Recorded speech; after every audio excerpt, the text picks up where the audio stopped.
Pemirsa, kita lanjutkan acara kita.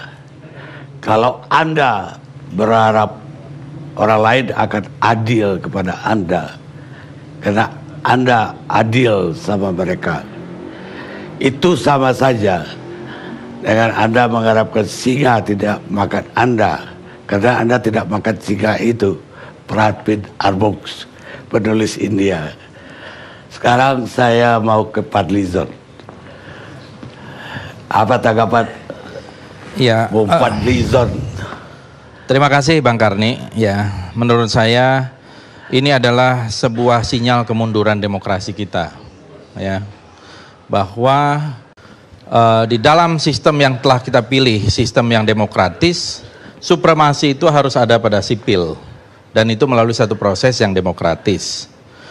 Dan tiba-tiba out of the blue, Menteri Dalam Negeri Cahyokumolo membuat satu kebijakan, ya meskipun katanya masih wacana, yang menurut saya jelas menimbulkan kegaduhan baru di sini. Ya, dan tidak terkoordinasi di antara pemerintah sendiri, yang akhirnya sekarang diambil alih oleh Menko Polhukam. Itu kan artinya tidak ada koordinasi. Ya, ini menunjukkan bahwa memang ini amburadul di dalam sistem yang ada sekarang ini. Kemudian kalau kita melihat argumentasinya juga sangat mudah untuk dipatahkan. Pertama, keterbatasan pejabat eselon 1 dalam lingkup Kemendagri.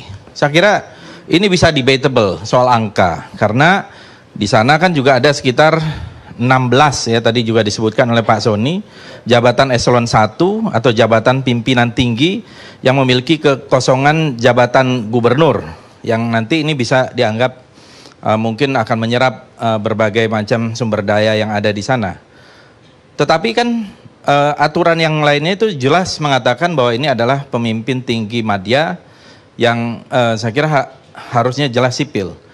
Kemudian argumentasi yang kedua yang selalu diulang-ulang itu kasus tentang di instansi Kemendagri pernah dilakukan, yaitu menunjuk Irjen Pol Carlo Brigsteu sebagai PLT Gubernur Sulawesi Barat. Saya kira kita semua juga sudah mendengar bantahannya bahwa ketika itu adalah fungsinya sebagai staf ahli yang sudah diperbantukan di sana, bukan sebagai Irjen Polnya.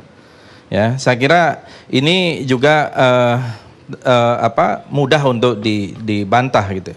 Kemudian Mendagri juga saya kira membangun satu keengganan untuk menunjuk sekda provinsi menjadi PLT Gubernur, padahal ini sangat lazim. Seperti di Jakarta kan Pak Sony juga berapa kali kalau tidak salah ya pernah. Kenapa itu tidak dilakukan? Dan argumentasi yang lebih tidak masuk akal lagi adalah itu penempatannya karena tingkat kerawanan dan menjaga stabilitas tata kelola pemerintahan. Ini dua urusan yang sangat berbeda. Yang satu, tupoksi Polri tentu saja menjaga keamanan dan tentu menjamin terhadap adanya potensi kerawanan tersebut menjadi aman. Nah, sementara PLT atau pejabat gubernur ini adalah melanjutkan pemerintahan. Jadi ini berbeda sekali ya tujuannya. Apalagi kalau kemudian kita kaitkan dengan Pilkada DKI. Kenapa tidak waktu itu sekalian saja karena rawan, kenapa tidak ditaruh aja polisi sebagai pejabat gubernurnya ketika itu. Meskipun ada wakil gubernur ya. Nah, saya kira ini argumentasi ini jelas bahwa masyarakat kita juga harus kita lihat dari sisi aturan-aturan bisa kita perdebatkan, tetapi semangat dari Undang-Undang ASN itu kan ASN ya, aparatur sipil negara sebagai sipil. Kalau tidak ya seperti yang dituduhkan bahwa ini bisa terjadi dwifungsi kepolisian. Apalagi tadi kalau disampaikan oleh Pak Gatot itu yang namanya pemerintah negara ya semua bisa diisi dong. Ini seperti azas penugas karyaan di zaman dwifungsi ABRI dulu. Azas penugas karya itu membebaskan orang bisa menjabat sebagai bupati, sebagai gubernur dari militer ketika itu, dari tentara. Dan polisi juga ada.